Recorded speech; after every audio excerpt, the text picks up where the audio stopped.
2019년으로 들어와서 저희는 성경의 정의, 의에 대한 개념을 살펴보고 있습니다.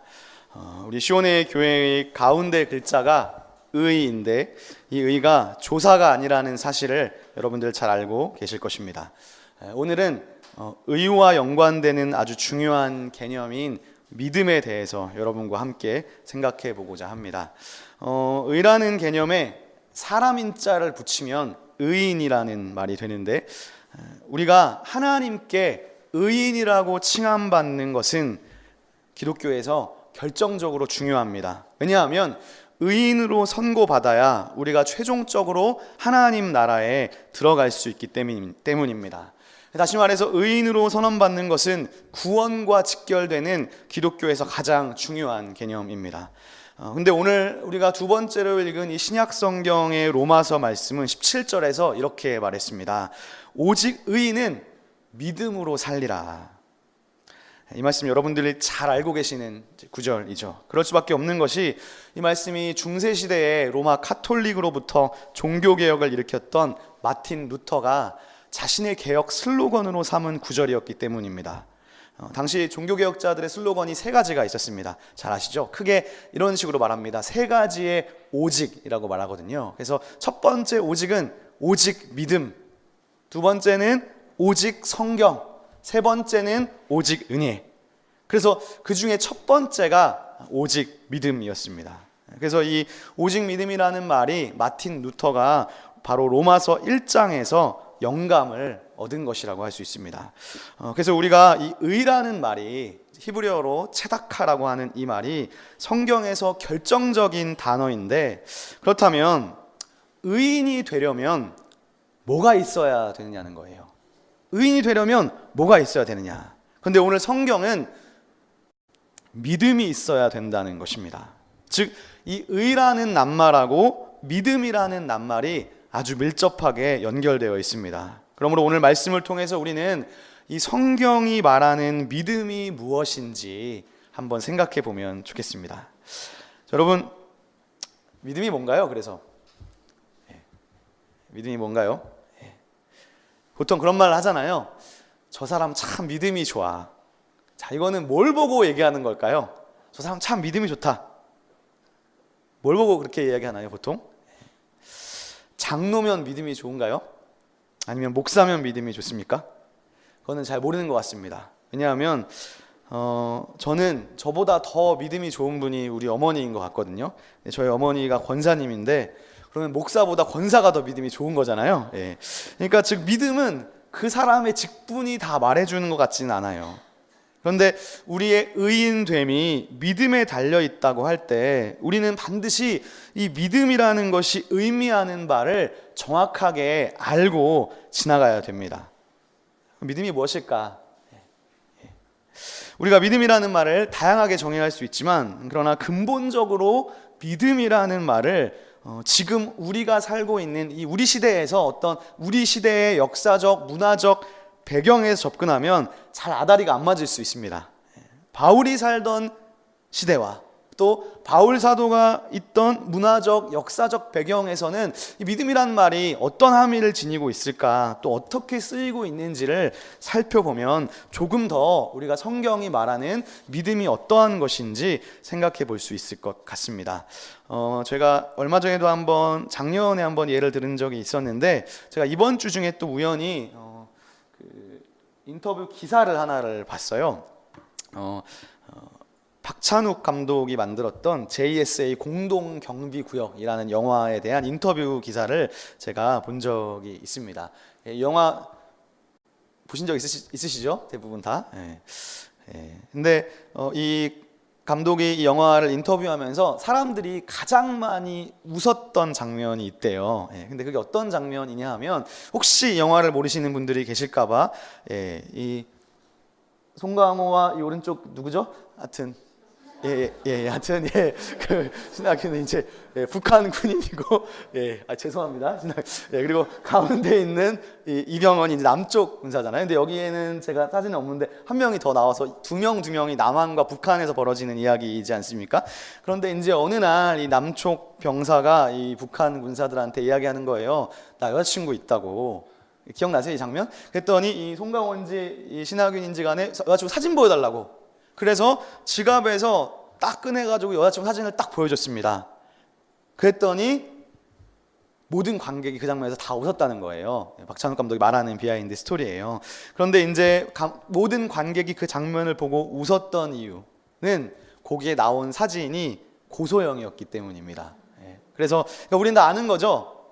그런데 송강호와 신하균만 모르는 거예요. 딱 보고서 진짜 예쁘다 네 여자친구. 근데 연예인이었는데, 그러니까 이 말은 뭐냐 하면 이 북한 군사들은 남한의 역사적 문화적 배경을 공유하고 있지 않았기 때문에 그것을 알아들 수 없었다는 것이죠. 저는 마찬가지인 것 같아요. 성경을 읽는 방법도 우리가 가진 문화적 역사적 배경 안에서만 읽으면 본문이 말하는 원래의 의미를 잘 온전히 깨닫기가 쉽지 않다는 것입니다. 그런데 이 로마서 1장 17절에서 이 바울이 의인의 개념과 믿음의 개념을 말하면서 이런 말을 쓰고 있어요. 17절에 보시면 중간에 이런 말이 나옵니다. 기록된 바라는 말이 나옵니다. 기록된 바라는 말은 지금 바울 사도가 말씀하는 이 구절이 자기가 지금 쓰는 말이 아니고, 즉 의인은 믿음으로 말미암아 살리라는 말이 자기의 말이 아니고 어딘가에 기록된 말이라는 거죠. 기록된 거잖아요. 어디에 기록되었냐 하면 우리가 첫 번째 읽었던 구약성경 하박국 말씀에 기록되었다는 말입니다. 즉 바울은 믿음을 이야기하면서 구약성경으로부터 그 믿음의 개념을 가지고 옵니다. 그러니까 우리가 믿음이 무엇인지 조금 더 잘 알기 위해서는 바울 사도가 했던 것과 똑같이 구약 성경으로 먼저 올라갈 필요가 있습니다. 그런데 바울이 인용한 그 구약이 우리가 첫 번째 읽었던 하박국 2장 4절의 말씀이었습니다. 그러면 우리 다시 한번 다 같이 구약 성경을 펼치셔서 하박국 2장 4절을 펼치셔서 우리 한 번 더 읽어보면 좋겠습니다. 한번 여러분들께서 소리 내셔서 하박국 2장 4절 말씀을 읽어주시겠습니다. 시작.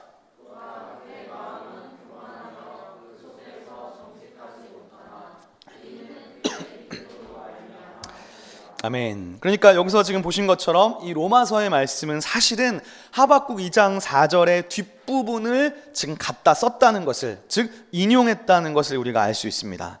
자, 근데 이제 여기서 이 믿음이라는 말이 이제 오늘 불가피하게 제가 조금 이 원어를 사용할 것 같은데요. 에무나라는 낱말입니다. 근데 이 에무나라는 낱말을 조사해 보니까 이 에무나라는 말이 히브리어로 이제 에무나인데 믿음이라는 말이, 근데 이 말과 비슷한 말이, 즉 더 어원이 되는 말이 아만이라는 말입니다. 그리고 이 아만에서 아멘도 나왔어요. 그러니까 아만, 아멘, 에무나는 다 친척 언어라고 할 수 있어요. 그리고 이 에무나와 비슷한 낱말 중에, 즉 아만에서 파생된 또 하나의 중요한 낱말이 있는데 그것은 에메트라는 말입니다. 뭔가 지금 다 발음이 한글로 봐도 유사하지 않습니까? 그래서 믿음은 보통 한글 성경에서 에무나 를 믿음으로 번역하고, 에메트는 보통 성경에서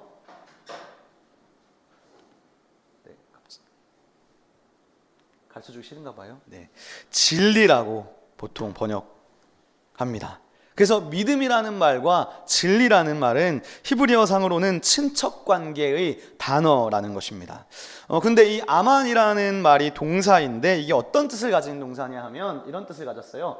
믿을만하다, 견고하다라는 말로 번역합니다. 그래서 이 낱말이 지금 모두 다 친척관계라는 것을 우리가 기억하면서 오늘 우리가 성경이 말씀하는 믿음이 무엇인지 알기 위해서 특별히 제가 이 같은 에무나라는 말이 사용된 다른 말씀을 한번 찾아보면 좋을 것 같습니다. 그 첫 번째가 바로 신명기 32장 4절 말씀입니다. 제가 화면에 가져왔는데, 자, 여기에 에무나라는 말이 쓰였습니다. 제가 한번 읽어볼게요. 어디에 쓰였는지 한번 찾아보십시오. 그는 반석이시니 그가 하신 일이 완전하고 그의 모든 길이 정의롭고 진실하고 거짓이 없으신 하나님이시니 공의로우시고 바르시도다. 자, 하박국 2장 4절에서는 에무나라는 말씀을 믿음으로 옮겼습니다. 그런데 신명기 32장 4절에도 원문에는 에무나라는 단어가 쓰였는데, 여러분 보시는 바와 같이 한글 성경에는 지금 믿음이라는 말이 없지 않습니까? 그 말은 지금 에무나라는 말이 여기서는 다르게 번역되었다는 거예요. 자, 뭘로 번역되었을까요? 자, 이 구절이 지금 보시면 하나님이 어떠한 분이신지 우리에게 묘사해주고 있는데, 하나님에 대한 묘사가 지금 되게 많아요. 먼저 완전하단 말이 지금 있고요, 정의로우시다, 진실하시다, 거짓이 없으시다, 공의롭다, 바르시다, 다양한 묘사가 있습니다. 자, 이 중에 무엇이겠습니까? 자, 화면에서 에무나와 에메트가 제가 친척이라는 것을 보여드렸기 때문에 그것으로 유추하신 분이 있으실 수 있습니다. 바로 진실이라는 말로 여기서 번역되었습니다. 즉 에무나는 믿음인데 또 다른 말로 진실로도 번역할 수 있다는 거예요. 저희는 지금 믿음이 뭔지 지금 알아보고 싶은 것입니다. 자, 출애굽기에는 이런 말씀도 있습니다. 네, 자, 요거는 조금 이제 찾기 어려우실 수 있는데, 자, 여러분들께서 한번 소리 내셔서 또박또박 천천히 한번 읽어주시면 좋겠습니다. 자, 시작.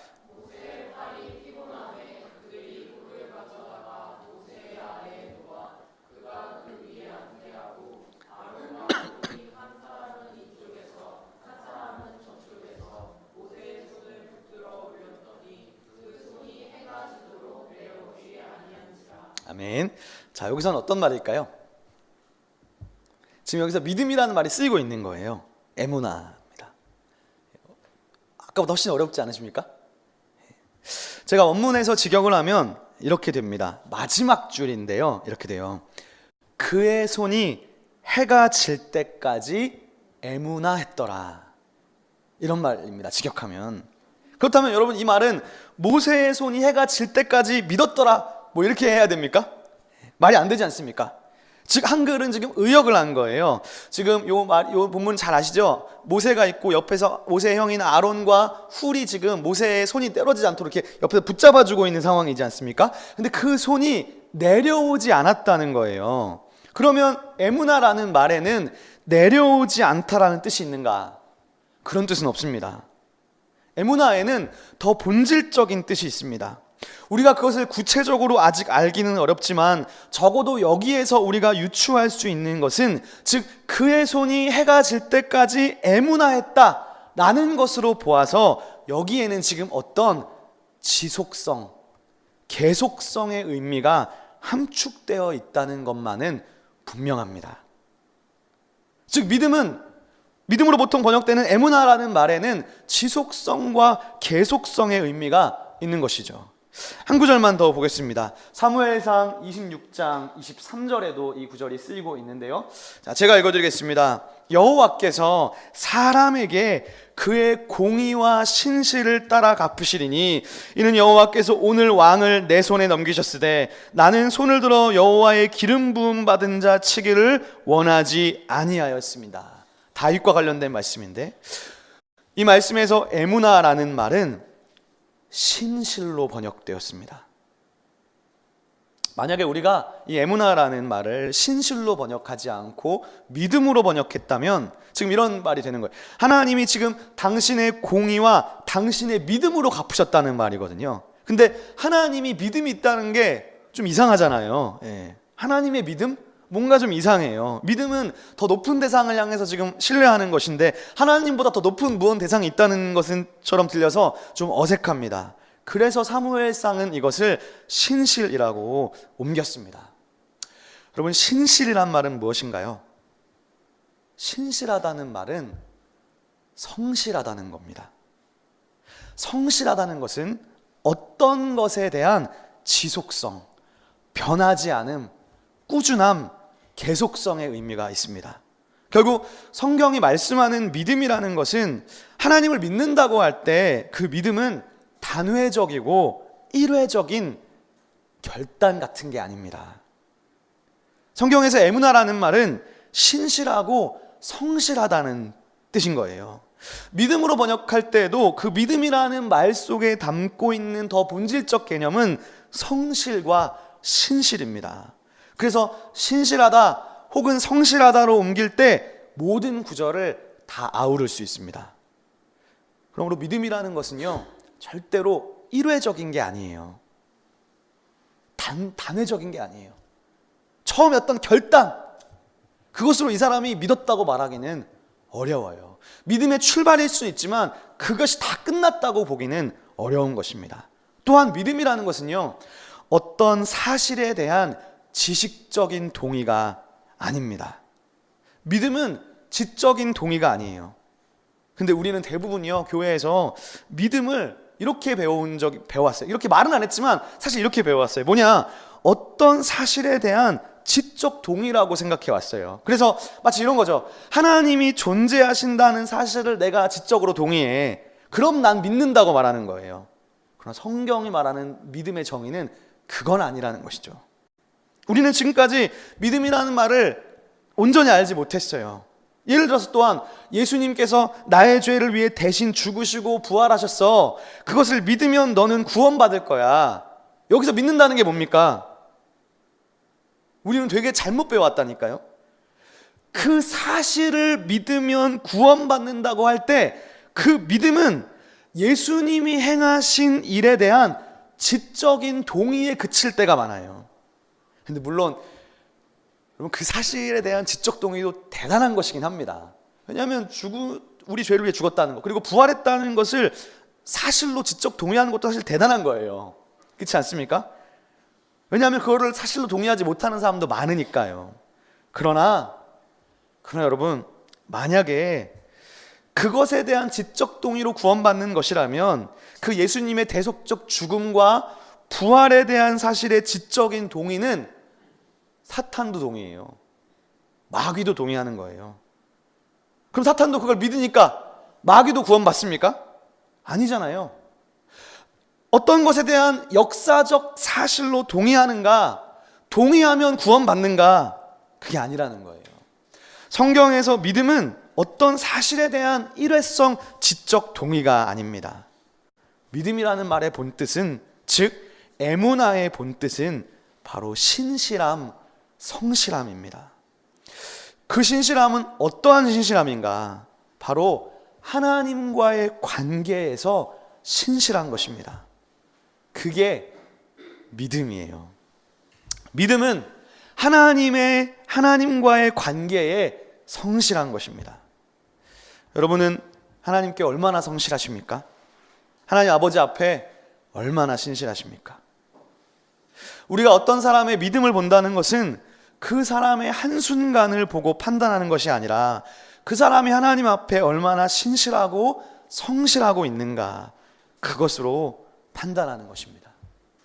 많은 교회는 사람을 세울 때 그 사람의 믿음을 본다고 하면서 실질적으로 그 사람의 능력, 그 사람이 가진 배경, 돈을 보고 세우는 경우가 많습니다.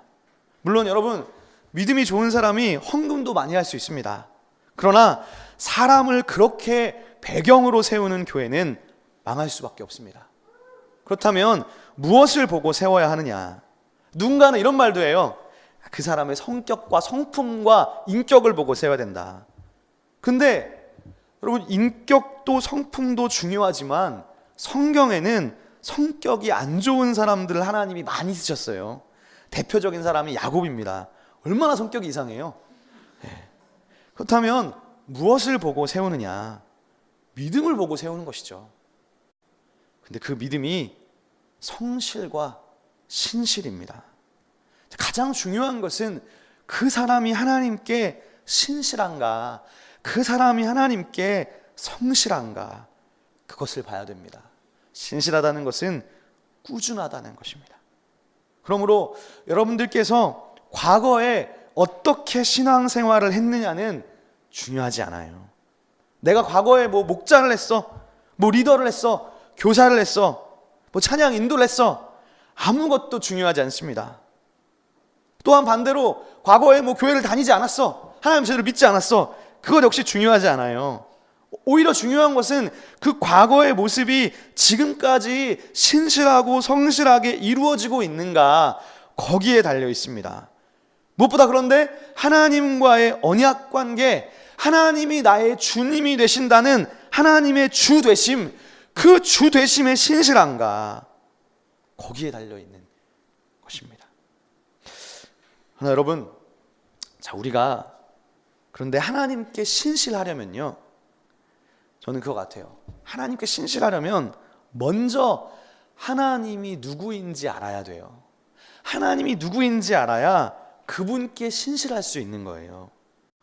그런데 하나님이 누구인지는 바로 이 진리의 말씀, 성경에 담겨 있습니다. 다른 데서 찾기가 어려워요.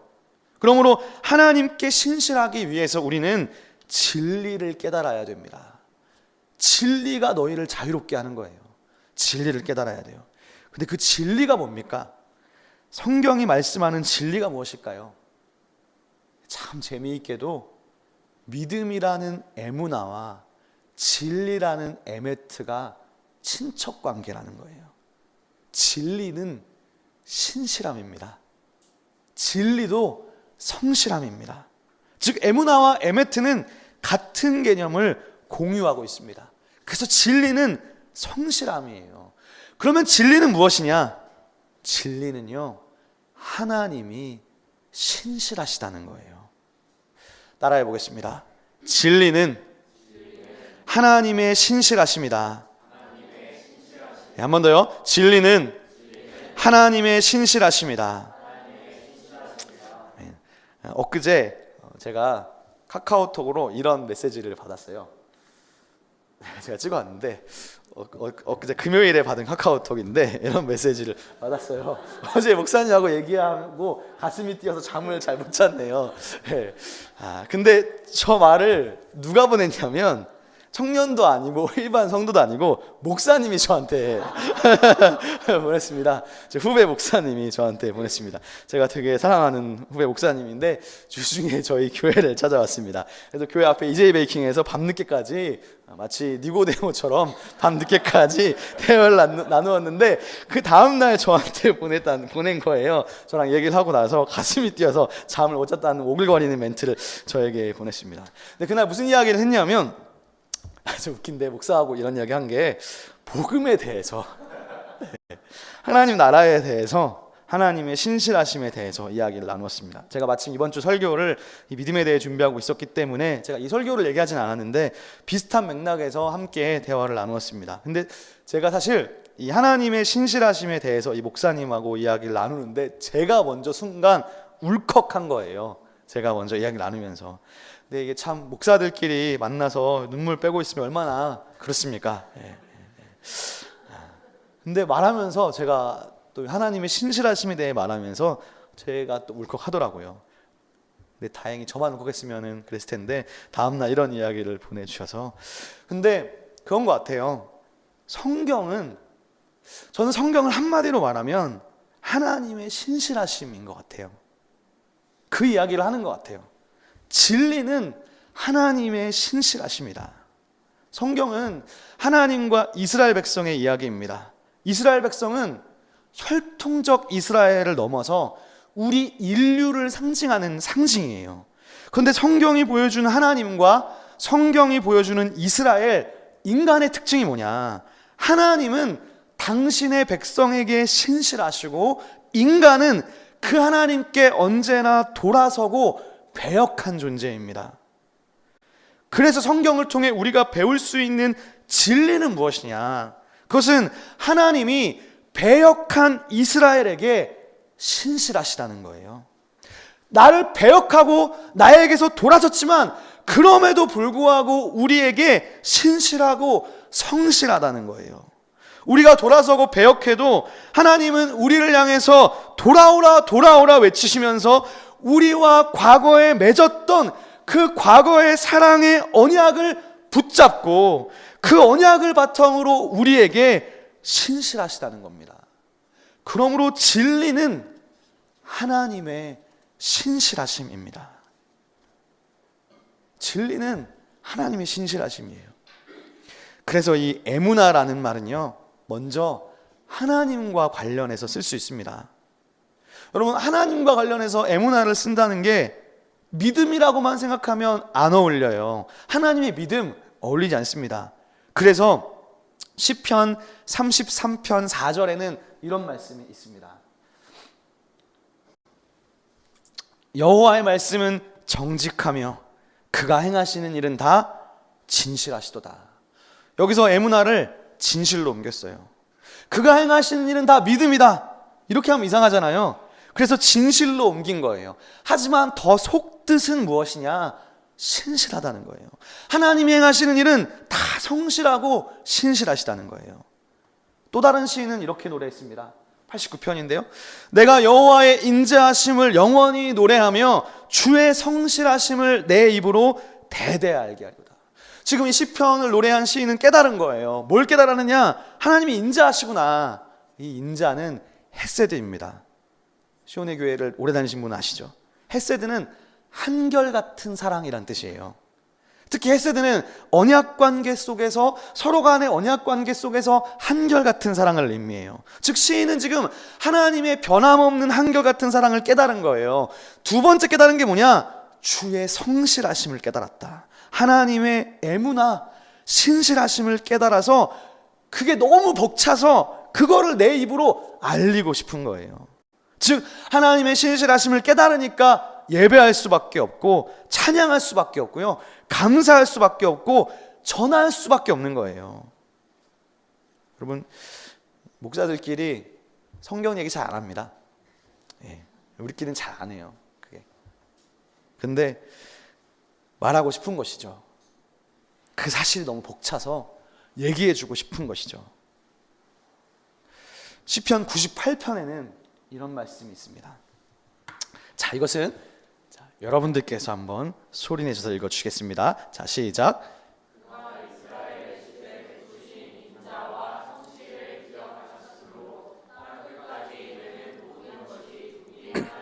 구원을 보았도다. 아멘. 하나님이요, 헤세드, 한결같은 사랑이라 그랬죠. 하나님이 과거에 베푸셨던 한결같은 사랑과 당신의 성실 에무나입니다. 그런데 하나님이 헤세드와 에무나를 기억만 하시면 우리는 뭘 봐요? 우리는 구원을 보는 거예요. 하나님의 한결같은 사랑과 하나님의 신실하심이 우리에게는 구원이 되는 것입니다. 그러므로 에무나는 믿음이라는 말보다는 신실하심, 성실하심이라는 말로 훨씬 더 많이 사용됩니다. 그렇다면 인간의 에무나는 뭐냐? 인간의 에무나는, 자, 에무나를 사람을 주어로 사용할 때 한글 성경이 믿음으로 번역합니다. 그러므로 우리가 환난 중에 혹은 어려움 중에 하나님을 믿는다는 것은 무슨 말이냐? 내가 하나님 믿는다는 것은요, 내가 하나님을 에무나한다는 것은요, 하나님이 나를 버리지 않으시고 나를 한결같은 사랑으로 기억하시고 구원하실 것이라는 그 하나님의 신실하심을 내가 신뢰한다는 거예요. 그게 믿음입니다. 즉 믿음은 하나님이 신실하시다는 것을 믿는 거예요. 하나님은 변하지 않고 나에게 신실하시다는 것을 마음으로 공감하는 거예요. 즉 의인은 하나님이 신실하시다는 그 진리에 내가 신실한 겁니다. 그게 믿음입니다. 하나님이 신실하시다는 그 진리를 믿고 내가 거기에 신실한 것, 그것이 믿음이라고 할 수 있습니다. 자, 그렇다면 이제 다시 하박국의 말씀으로 돌아오겠습니다. 자, 2장 4절의 말씀을 제가 다시 한번 읽어보겠습니다. 여러분 눈으로 잘 한번 따라와 보십시오. 보라, 그의 마음이 교만하며 그 속에서 정직하지 못하나 의인은 그의 믿음으로 말미암아 살리라. 아멘. 자, 그런데 이 하박국의 말씀을 영어 성경으로 한번 보면 되게 눈에 띄는 차이를 하나 볼 수 있습니다. 근데 영어 성경을 두 가지를 비교해 봐야 되는데 한번 보시겠습니다. NETS라는 버전과 ESV라는 버전이 있는데 두 본문을 볼 때 여러분 가장 큰 차이점이 무엇인 것 같으신가요?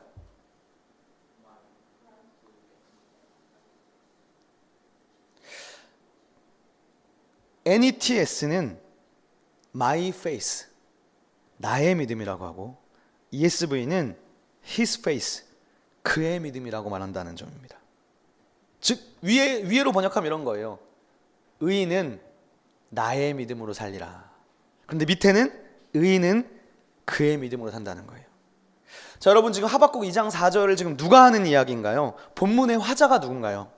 그것을 알려면 2절부터 보셔야 되는데 하박국 2장 2절을 보시면 이런 말씀이 나와요. 여호와께서 내게 대답하여 이르시되, 그러니까 여호와께서 내게 할 때 나는 예언자 하박국이고요. 즉 이 말은 지금 하나님이 하박국에게 말씀하시는 장면입니다. 즉 본문의 화자는 하나님이에요. 그런데 우리가 만약에 위의 버전을 우리가 따른다면, NETS 영어 본문을 따른다면 의인은 믿음으로 사는 것인데 나의 믿음으로 산답니다. 나의 믿음이 나가 누구죠? 나는 지금 누구예요? 하나님이에요.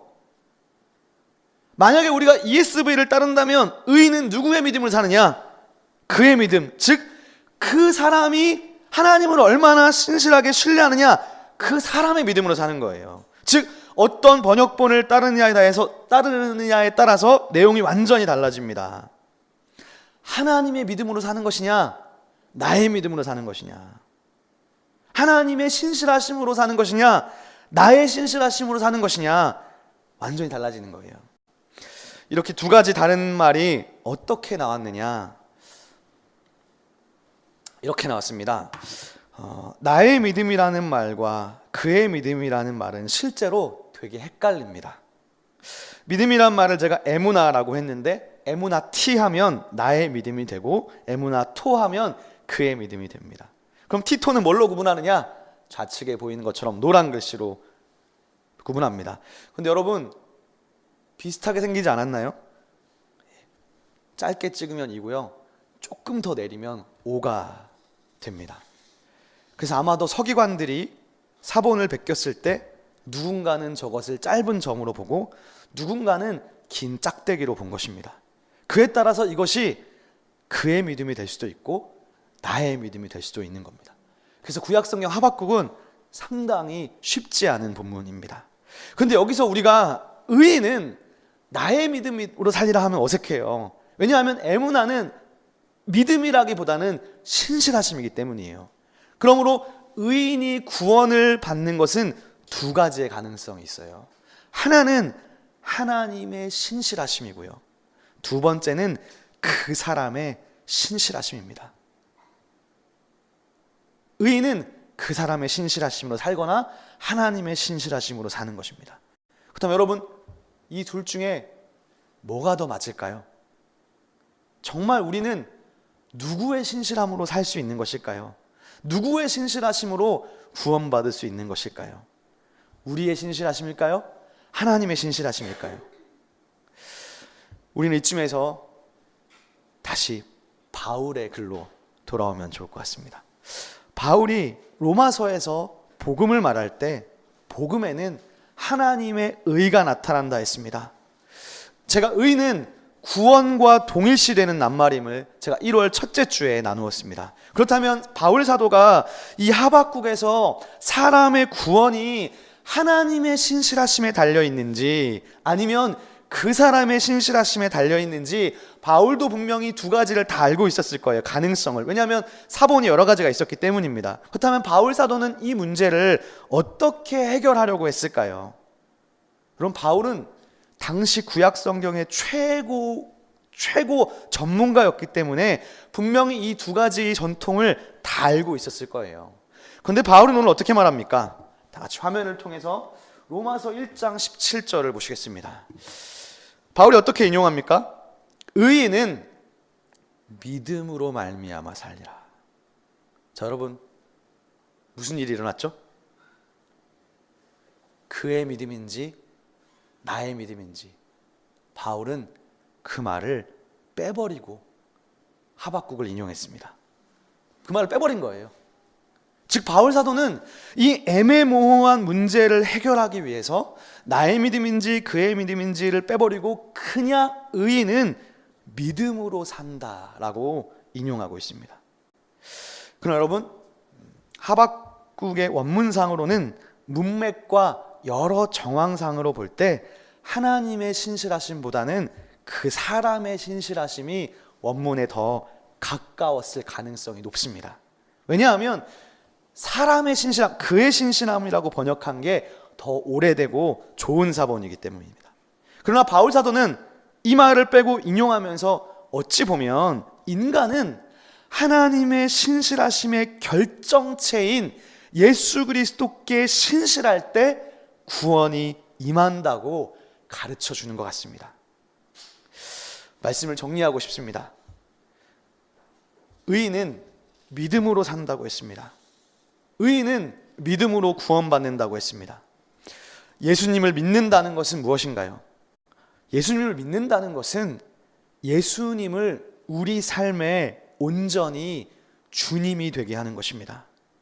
그분이 나의 주가 된다는 사실은 그 예수가 죽으시고 부활하셨다는 그 사실에 대한 지적 동의가 아닙니다. 그분이 나의 주가 된다는 것, 나의 왕이 된다는 것은 무엇이냐? 그분을 나의 주님으로 모신다는 것은 그분의 생각, 그분의 뜻, 그분의 다스림의 원리에 내가 복종하고 순종하며 사랑하겠다는 거예요. 그분을 나의 주로 모시겠다는 것, 예수가 나의 주가 되시게 하시겠다는 것은, 하겠다는 것은 그 결단을 통해서 우리와 하나님과의 관계가 시작되는 것을 의미해요. 그냥 시작되는 거예요, 먼저. 그러므로 예수가 우리의 주님이 되시고 나는 그분의 백성이 되는 것, 그것이 언약의 시작입니다. 그리고 그 언약 관계에 신실한 것, 남은 삶 동안에 그 언약 관계에 신실한 것, 그게 믿음이에요. 그러므로 예수를 믿는다는 것은 우리를 버리지 않으시고 우리에게 끝까지 신실하셔서 우리를 구원하신 그 예수께 내가 신실한 거예요. 그게 예수를 믿는 믿음입니다. 즉 단회적인 게 아닙니다. 일회적인 게 아니에요. 한 번의 결단, 한 번의 무슨 집회에서 내가 이제부터는 주님 위해 살겠습니다, 그것이 나의 구원의 표지가 될 수 없어요. 내가 하나님과의 관계에 신실한가, 거기에 달려있는 거예요. 하나님 관계에 신실하면 모든 것들이 이제부터는 율법적이 되지 않아요. 그 전까지는 예배 빠지면 지옥, 11조 안 하면 지옥, 성경 공부 안 하면 지옥, 그건 율법적인 것이죠. 하나님 그걸 원하는 게 아니에요. 그것이 아니라 예수가 나의 주님이시라는 것을 받아들이고 거기에 신실하다는 것은 그것을 율법적으로 하는 것이 아니라 신실하니까,